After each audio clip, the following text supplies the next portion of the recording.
the Whitman Public Library. We have a special event going on today. And to tell us what that is, I have Stephanie Young, the children's librarian. Stephanie, what's happening here today? So once a month we have our favorite friends Storytime, Saturdays at 11, and today we're partnering with the Girl Scouts, led by Marianne Hogan, for their Hearts for Heroes Valentine's program. Hearts for Heroes television, tongue-tied, you know. Mm-hmm. Will you explain to me what the girls are actually doing in here right now? Sure. So this is the first year that we've partnered with the library program, but the third year that we've had this event called Hearts for Heroes. So it's an opportunity for not only the Girl Scouts, but the children of Whitman or the surrounding towns to come in and make Valentines for the important heroes in our community, like the firefighters, the police officers, the veterans, and thank them for their service to us with a simple craft of a Valentine. Okay, thank you very much. And we'll be talking to you a little bit more as the other events happen during the day. Sounds great. Thanks so much.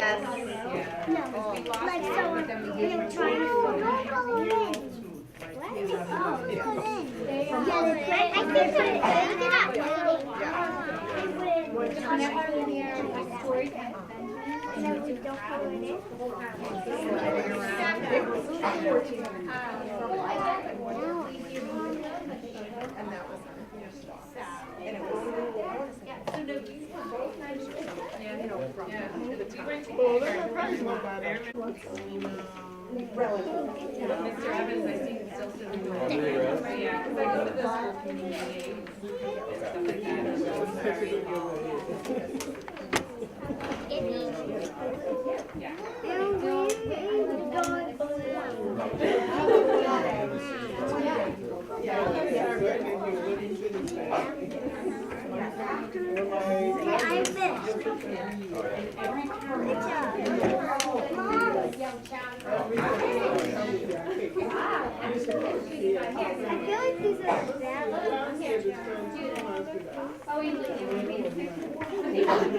I don't know where it is, but I know that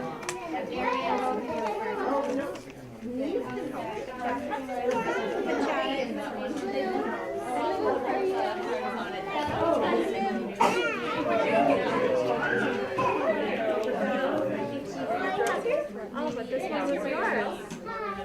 Oh, how are you? That looks incredible. All right, you get them here. Why don't you show me? I don't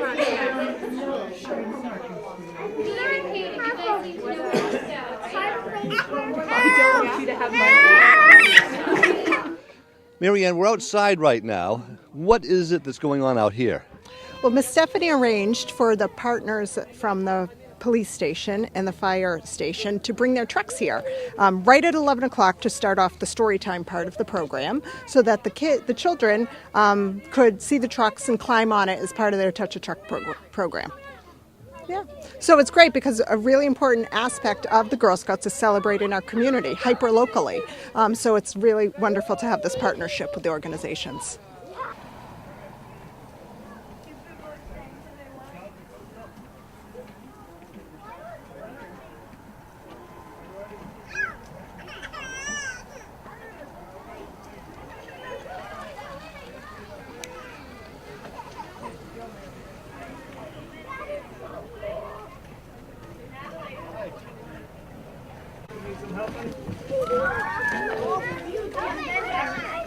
You stay in the middle of the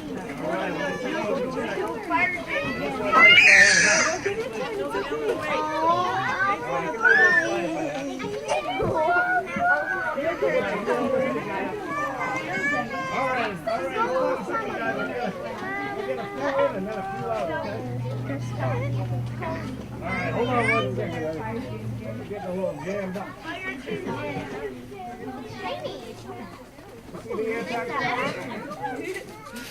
That's how we put them on.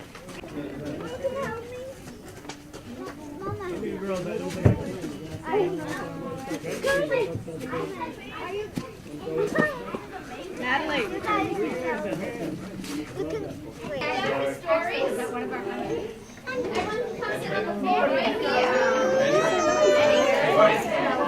Guys all set? Straight out of kindergarten, huh?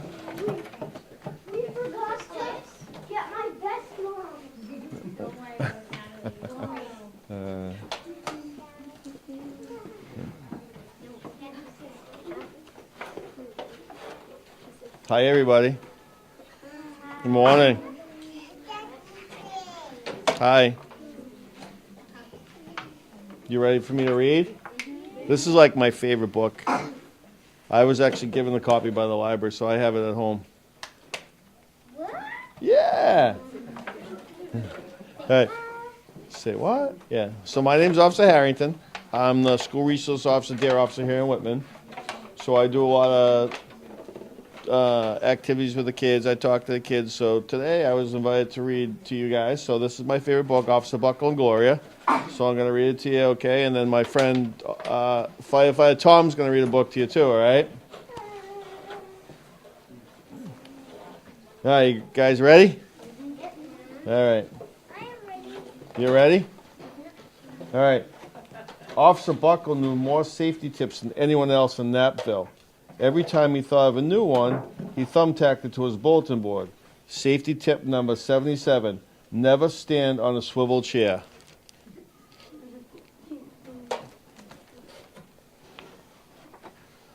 Officer Buckle shared his safety tips with the students at Knappville School. Nobody ever listened. Sometimes they were snoring. Afterward, it was business as usual. Mrs. Topple, the principal, took down the welcome banner. Never stand on a swivel chair, said Officer Buckle, but Mrs. Topple did not hear him.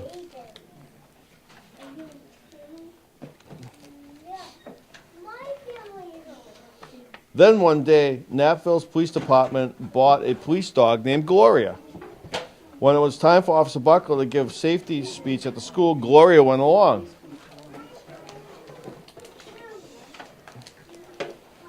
Children, this is Gloria, announced Officer Buckle. Gloria obeys my commands. Gloria, sit.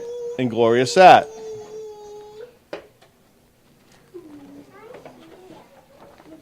Officer Buckle gave safety tip number 1. Keep your shoelaces tied.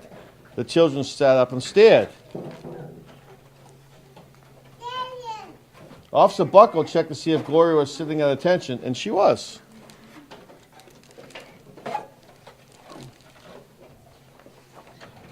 Safety tip number 2, said Officer Buckle. Always wipe up spills before someone slips and falls. The children's eyes popped.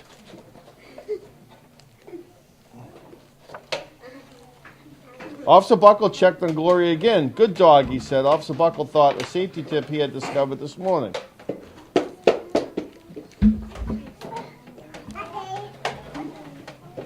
Never leave a thumbtack where you might sit on it. The audience roared. That would hurt. Officer Buckle grinned. He said the rest of the tips with plenty of expression. The children clapped their hands and cheered. Some of them laughed until they cried. Officer Buckle was surprised. He had never noticed how funny safety tips could be. After this safety speech, there wasn't a single accident.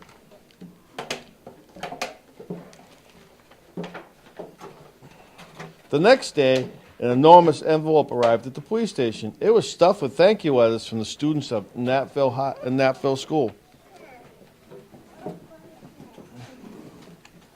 Every letter had a drawing of Gloria on it. Officer Buckle thought the drawing showed a lot of imagination.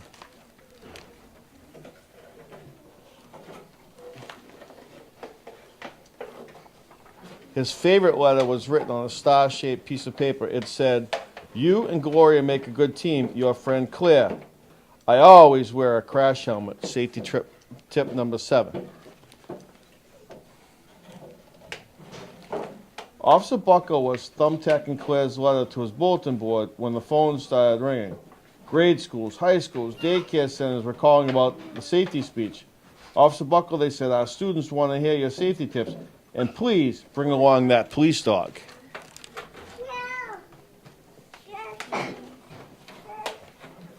Officer Buckle told his safety tips to 313 schools. Everywhere he and Gloria went, children sat up and listened.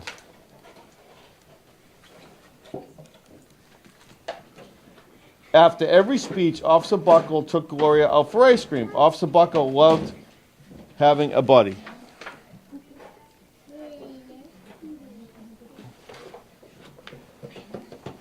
Then one day, a television news team videotaped Officer Buckle in the State College auditorium.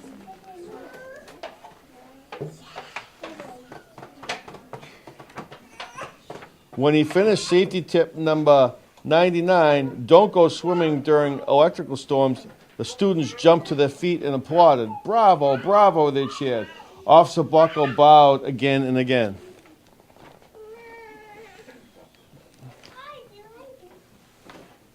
That night, Officer Buckle watched himself on the 10 o'clock news.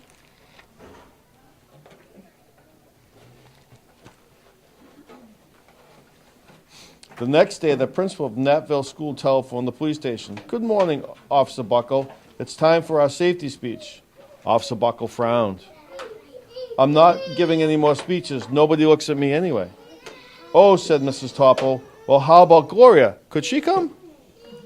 Someone else from the police station gave Gloria a ride to school. Gloria sat on stage looking lonely.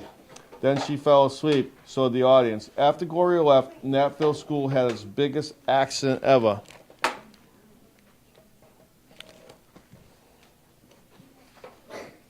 It started with a puddle of banana pudding. Splat, splatter, sploosh. Everyone slid smack into Mrs. Topple, who screamed and let go of her hammer.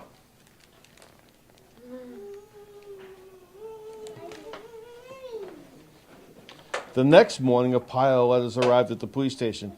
Every letter had a drawing of the accident. Officer Buckle was shocked. At the bottom of the pile was a note written on a paper star. Officer Buckle smiled. The note said, Gloria, missed you yesterday, your friend Claire. P.S. Don't worry, I was wearing my helmet. Safety tip number 7. Gloria gave Officer Buckle a big kiss on the nose. Officer Buckle gave Gloria a nice pat on the back. Then Officer Buckle thought of his best safety tip yet.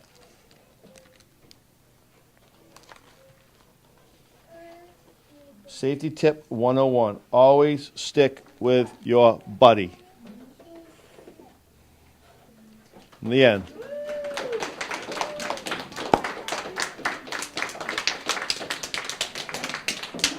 Is that a good story? Safety tips are important, right? Do you guys know any safety tips?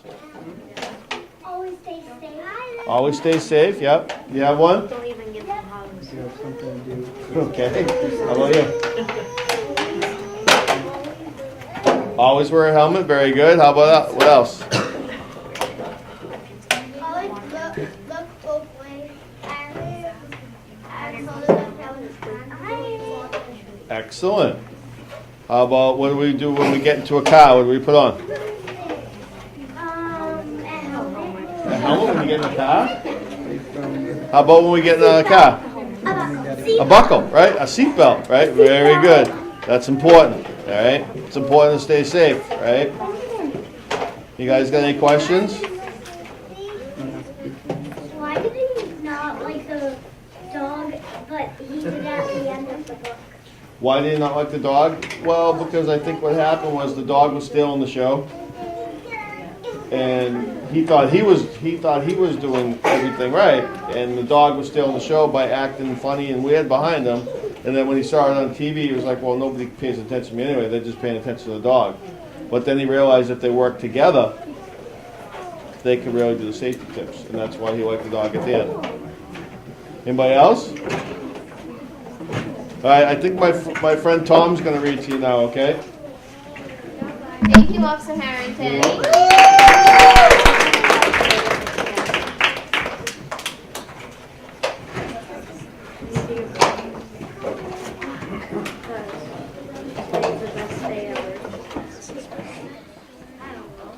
Good morning, boys, girls.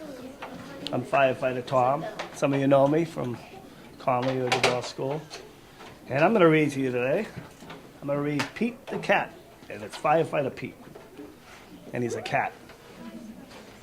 All right?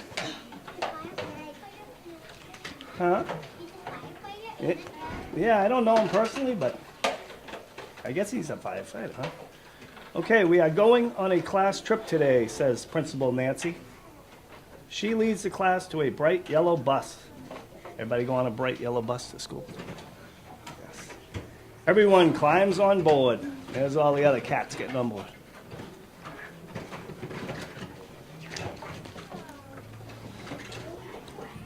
They are going to visit the firehouse today. The bus parks next to the bright red firehouse. Pete and his classmates are excited. The firehouse is huge. It's so big it can hold 2 long red fire trucks and all of the firefighters' equipment. Looks a little bit like our fire station. Except we hold 2 big fire trucks and 2 ambulances in the front.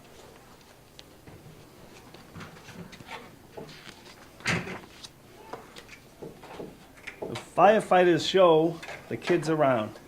They give everyone a turn to ring the old brass fire bell outside the firehouse. Then all the kids take turns sliding down the firefighter's pole. Whee! Oh, that's good for you. Callie yells as she glides down the pole. Now we have a pole, but now it's blocked in. So can't get to it. Because they had to add more lockers.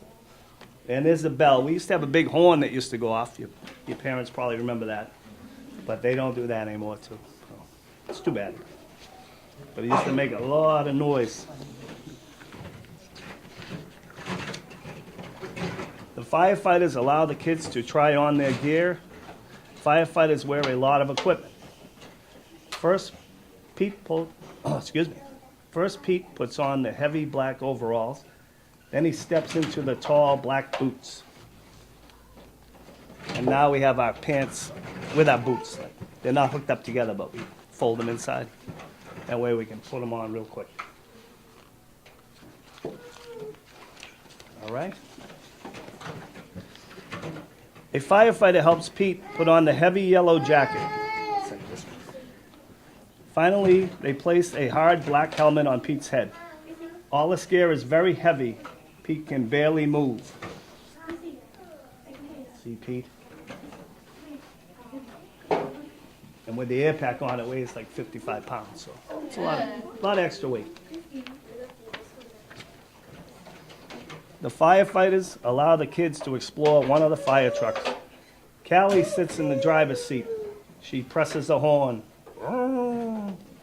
It's so loud that all the kids cover their ears.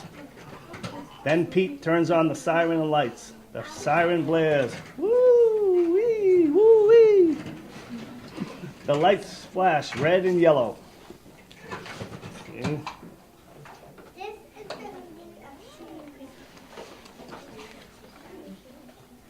Suddenly, a loud bell rings in the firehouse. Uh-oh, it's the fire alarm. There's a fire in town. Gear up, Pete. The firefighters scramble into their gear very quickly. Pete puts on his gear too. Pete. They all climb aboard the fire truck and turn on the siren and lights. Firefighter Pete and the firefighters are on their way. See, they got a call.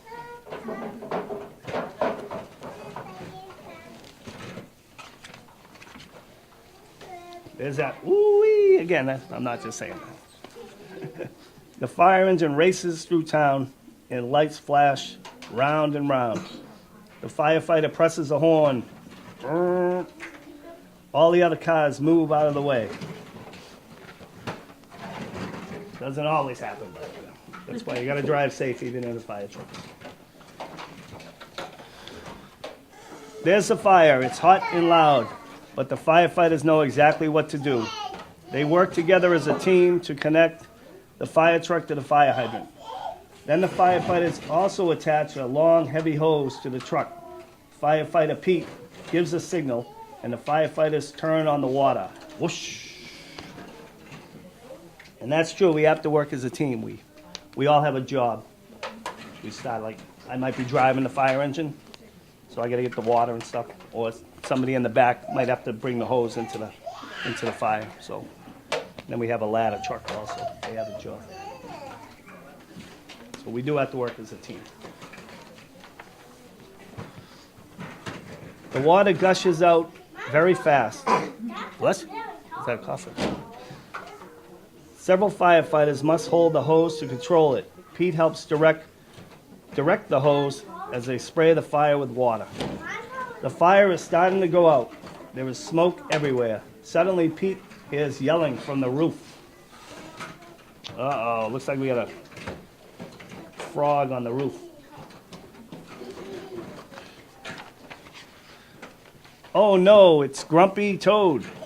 He needs to be rescued. The firefighters raise a long ladder from the truck. Crank, crank, crank. The ladder goes up and up and up. Firefighter Pete and another firefighter help Grumpy Toad climb down the ladder carefully. Yay, the fire is out and everyone is safe. Hey, Grumpy the Toad.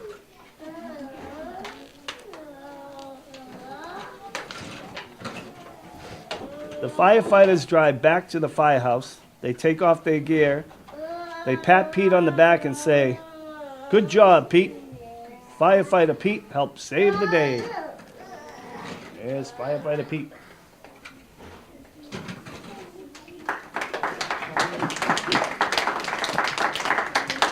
Does anybody have any questions about anything? No? What do you got?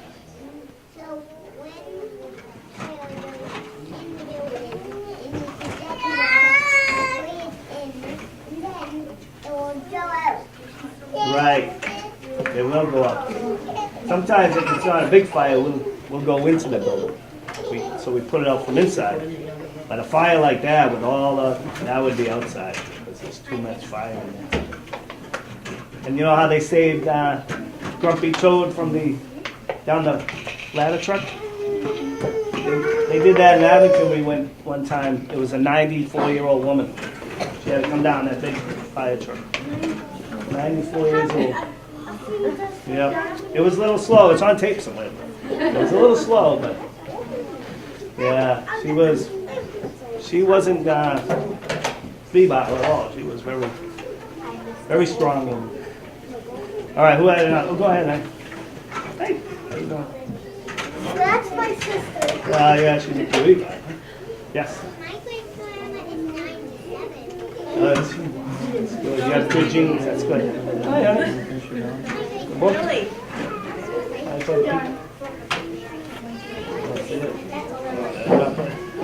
All right, everybody all set? When did they stop using the horns? I'm not sure exactly how many years ago it was, but I know, I love that. I know, I did too. We were trying to the little paper and find out what it meant. Yeah, they stopped using it. They actually didn't want to put the money into the system. Yeah, otherwise, yeah. There you go. Great job, ladies.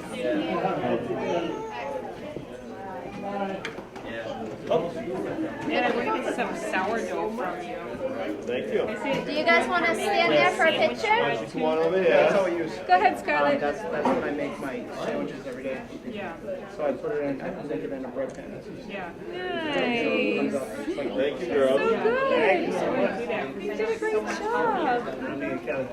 job. Well, Marianne, we've had the card making earlier. We've seen the trucks and had the story, and yet they're still here. What are they up to now? Well, what we did is we had the program set up so the children could come in before or after the story time to continue making the crafts, depending on the family schedules and so forth. And some other troops are also doing some other work in the library, so they'll be stepping over soon. What are they up to out there? So one of our biggest events of the year in our town and globally is an event called World Thinking Day. So there are Girl Scouts in 150 countries in the world, and our town does sort of an international fair to celebrate World Thinking Day. So there's a troop in the library right now of 4th grade girls, and they're doing research on the countries that they'll be representing that day. And these are girls from all the troops in Whitman? So this event was sponsored by my troop. I have 4th and 5th grade juniors in troop number 79130, but there are 18 troops in Whitman and Hanson for Girl Scouts, and one of the junior troops is doing their research today. Wonderful. It's been nice to finally make contact with the Girl Scouts, and I'm looking forward to covering more of your events. Oh, thank you. Thanks for being here, and we're delighted to share more about Whitman Girl Scouts with you.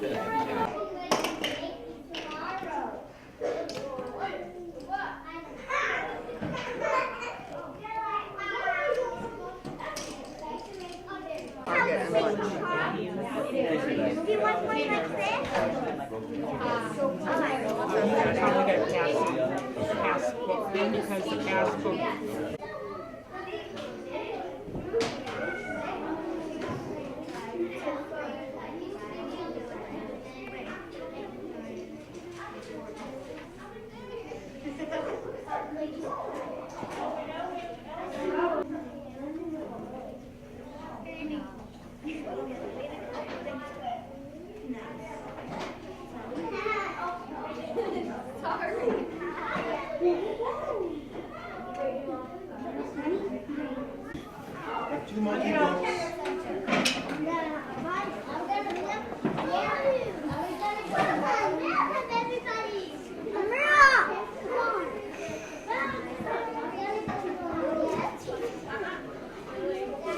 Did you pick a book?